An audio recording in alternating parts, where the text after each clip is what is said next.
স্বরাষ্ট্রমন্ত্রীকে হুঁশিয়ার বলতে চাই, প্রধানমন্ত্রী তারেক রহমানকে বলতে চাই, যদি রক্ত নিয়ে খেলতে চান রক্ত নিয়ে খেলা হবে।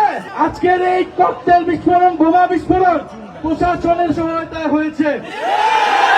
আমরা এখানে আসার সাথে সাথে কেন বিদ্যুৎ বন্ধ করে দেওয়া হয়েছিল? কেন বিদ্যুৎ বন্ধ করে দিয়েছিল? আমার ভাইয়ের রক্তে রঞ্জিত হয়েছে সবাই। তারেক রহমানকে জবাব দিতে হবে, কেন সে নিরাপত্তা নিশ্চিত করতে পারে নাই।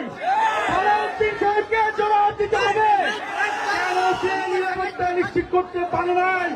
আপনারা ককটেল ফুটান, গুলি চালান, বোমাবাজি করুন, এনসিপির জুলাই পদযাত্রা চলমান থাকবে। সারা বাংলাদেশের আনাচে কানাচে প্রত্যেকটা উপজেলায় আমরা জুলাই পদযাত্রা নিয়ে যাব, জামাতের গণরায় বাস্তবায়ন করব, ফ্যাসিস্ট গণহত্যাকারীদের বিচার নিশ্চিত করব এবং সীমান্তের সুরক্ষা সহ তরুণদের কর্মসংস্থান সকল দাবি আদায় আমরা নিশ্চিত করব।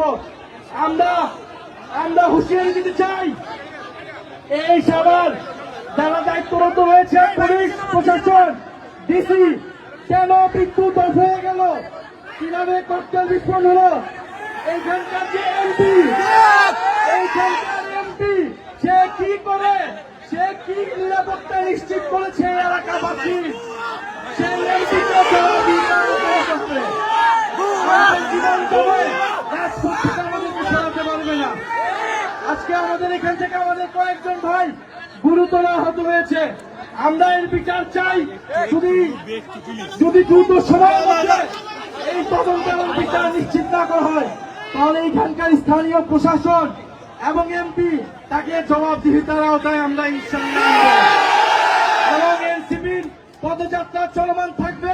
যত ভয়, ভীতি, বোমাবাজি, ককটেল সবকিছুকে উপেক্ষা করে আমাদের পদযাত্রা চলমান থাকবে। এবং স্পষ্ট আজকের এই ককটেল বিস্ফোরণ, বোমা বিস্ফোরণ প্রশাসনের সহায়তায় হয়েছে। আমরা এখানে আসার সাথে সাথে কেন বিদ্যুৎ বন্ধ করে দেওয়া হয়েছিল? কেন বিদ্যুৎ বন্ধ করে দিয়েছিল? স্পষ্টভাবে আমাদেরকে খুন করার পরিকল্পনায় এখানে বোমা বিস্ফোরণ করা হয়েছে। আমরা এর বিচার চাই। কোন সন্ত্রাসীর ঠিকানা এই সাভারে হবে না, হবে না।